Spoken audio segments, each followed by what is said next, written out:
back to the video. Today we are going to swap out the turbos. We're going to start by removing the subframe, removing the wheels on the car, putting up the hoist, this little red thing on the side here, and let's get started.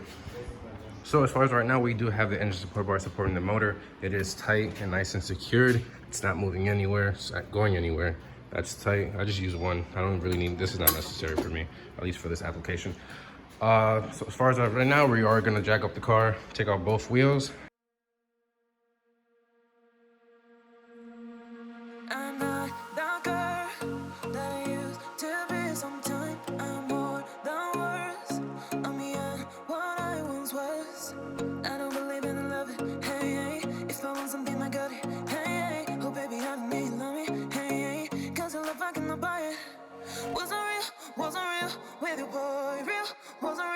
With you, boy, you won't give me too much chances. I don't care, I'm fine, I'm fencing brighter.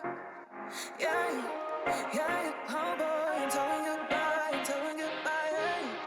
Yeah, oh boy, I'm telling goodbye, I'm telling goodbye.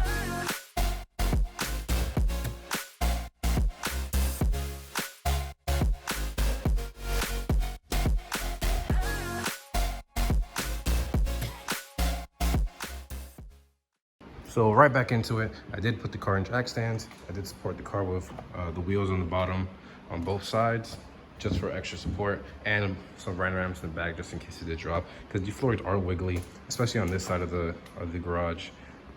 Usually I always do stuff in the middle. This car, it is supported. There is concrete in the bottom. Just the plywood just wiggles a lot. So yeah, I'm rambling a lot. So anyways, so we do have to take off the suspension.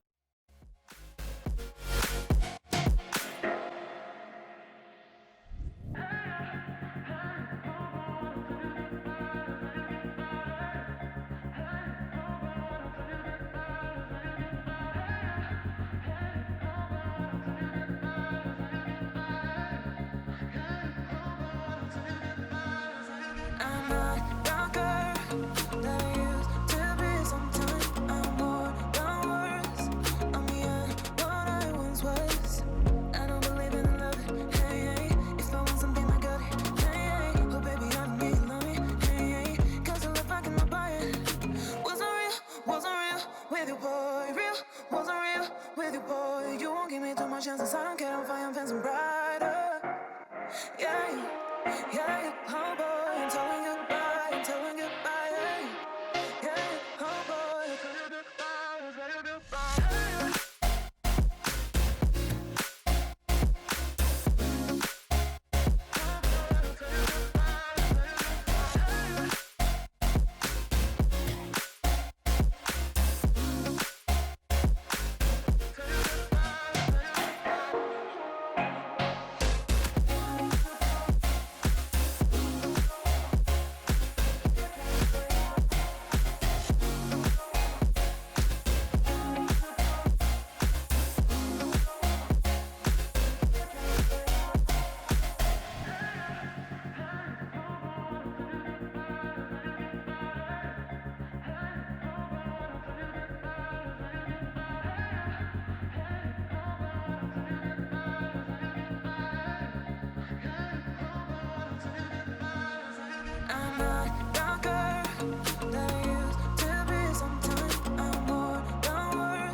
All right, so far we have everything off, suspension wise at least. I did take out the sway bar.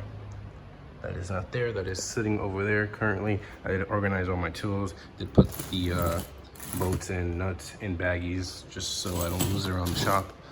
And as far as this, all we have to do is take off the V-brace that's holding the subframe together, and the power steering rack. That's just two bolts and this little coolant hose that goes across the subframe. So as far as that, I'm gonna prop up the mount, see if I can get a proper angle under here so you guys can see what I'm doing. With you, boy, you won't give me too much chances. I don't care, I'm fine, I'm fencing brighter. Yeah, oh boy, I'm telling goodbye, I'm telling goodbye. Yeah, oh boy, I'm telling goodbye.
All right, so we do have the subframe off. We did drop that.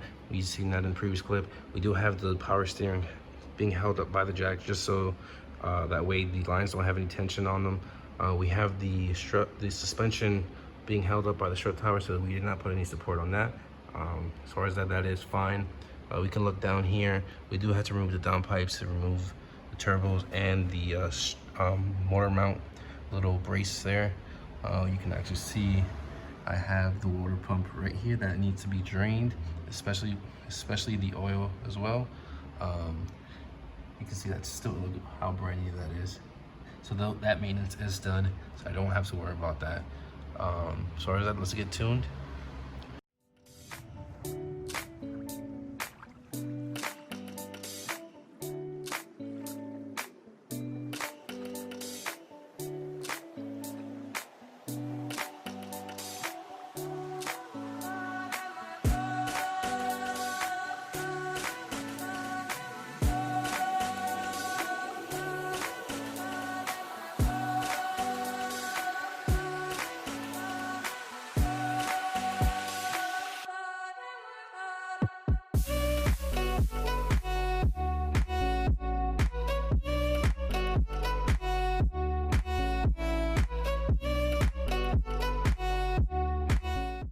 All right, we are back. So unfortunately, I did lose the footage of me removing the cats and the engine support mount. But as far as that is fine. We can move down here. I can show you guys what is happening under here. So we move down here. You can see that is taken out. I did not remove the thermostat because it wasn't necessary. I have enough room to remove the turbos with the thermostat in the way. There is a lot of room, but you guys can just see I think that's the outlets, if I'm correct. Yeah, outlets have to be removed, and then any necessary lines have to be removed, and the oil needs to be drained. But besides that should be done, and then the turbo should be able to come out.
All right, so I hope I got a good shot of me taking off the turbos for you guys. You guys can see that little detail. I mean, it's not really detailed, but whatever. I did leave the coolant pipes in, as you guys can see.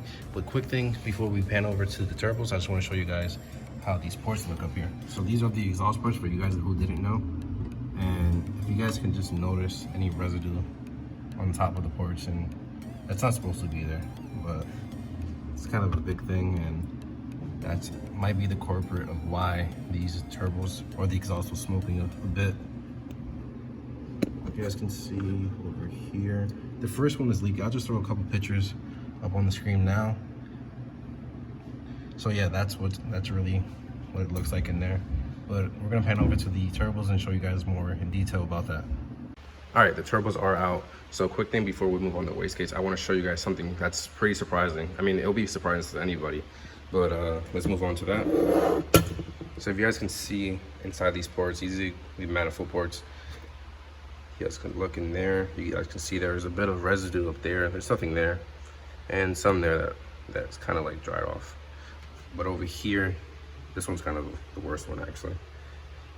You can see there's a bit of residue there, and some there. So yeah, that's a pretty big surprise to me. So I mean, that could mean that the exhaust valves on the car could be leaking. And I did check, and there's a bit of residue on there. So I'm gonna throw a quick, maybe 3 pictures on the screen here. You guys can see. As far as the manifold, like this port where the wastegate is, there was a bit of residue. Like I said, when I did take off the downpipes previously, there was a bit of residue here, so that's why I thought maybe the seals were messed up in the sear tray. Let's see, we can see anything in here. Yeah, you can see that there's a bit of residue here. But when I saw it was a bit of residue here, I think this one was the worst one. I was checking this one, and this one looks pretty bad. Yeah, you can. Oh god. All right, so let's see. Yeah, you can see that. That might have been in my hand. Who knows? But yeah, that one looks pretty bad. Wow, look at. I was just looking at the wastegate, but yeah. So yeah, you can see there's a bit of residue there, and inside the turbine here. Let's see if we can get a good angle on this. You can see there's a bit of oil in there. You can see that little, it's kind of shining at us. There you go. So what I was thinking was maybe the exhaust valves were leaking. That was spilling a bit of oil inside the manifold, coming down, sitting around here and leaking out, and that's why it looks like there's a whole bunch of oil. Same thing with this one. I checked it before. So there is a bit of oil in there also. You guys can see the reflection. You see that reflection? It's right there. So that could have been the same thing that was happening over here too. It wasn't smoking as much, like a crazy amount of smoke. It was just throw here and there a bit of smoke. Like when if I did a pull, you know, a puff of smoke will come out here and there at idle. But nothing crazy. No huge clouds. Nothing like that. But I do have 2 options. So the first option would be, of course, to repair the turbo still, to refresh everything, wastegate, CRHAs. Second option would be to pull the motor. Of course, I don't want to do that now because I just don't have enough time. Pull the motor, take off the head, and we'll get it replaced. Not replaced, but repaired. That's, you know, the most expensive option. So I kind of want to lean towards this and see what happens. I was talking to my buddy, and he was saying, you know what, just see what happens. Just repair the turbos, throw them back on the car, see what happens. If not, then you can always do the job again. I don't mind doing the job. I did this 2 times already. It's not even that much work. Take out the subframes like 20 minutes, if you know what you're doing at least. This was like an hour to take it off because all the parts are on the way and stuff like that. Well, I'm rambling, but that's not important. Let's move on to the wastegates real quick. These are the Chinese wastegates, like I was saying before. You can see how much rattle is in there, and these have like, oh my god, they probably have like 50 miles on them. And look how they look already. Just high quality parts, guys. It just goes to show. But look, you can actually see this is the I guess the US made wastegate flapper, but you can see how much play is in there. Really, like, there's nothing. And here's just like, and this wasn't like this before. Like I said, it was pretty tight. And it just goes to show, like I said, quality parts. Just pay the extra. I think it was extra $30 and I could have got that. But same thing with this one. Oh wow, this one actually has a lot. Yeah, that's not good. And there's not even that much play over here on the arm. You can see that? It's just a flap. And this one was pretty tight, so I'm pretty sure it wasn't making any noise. It's probably the rear one, the front one that was making more noise. You can see this one's pretty wiggly. That was probably making a noise. But as far as that, we are running short on the video. Running out of time, I meant to say. Running out of time. Video's a little too long now. But I do appreciate you guys sticking around. For those who did, you can see I have everything here. Everything's empty right now. But car is up. It's looking beautiful, I guess. But we do have that problem with the exhaust valves. Like I said, you guys did see the pictures. But thank you for watching. Stay tuned. Peace.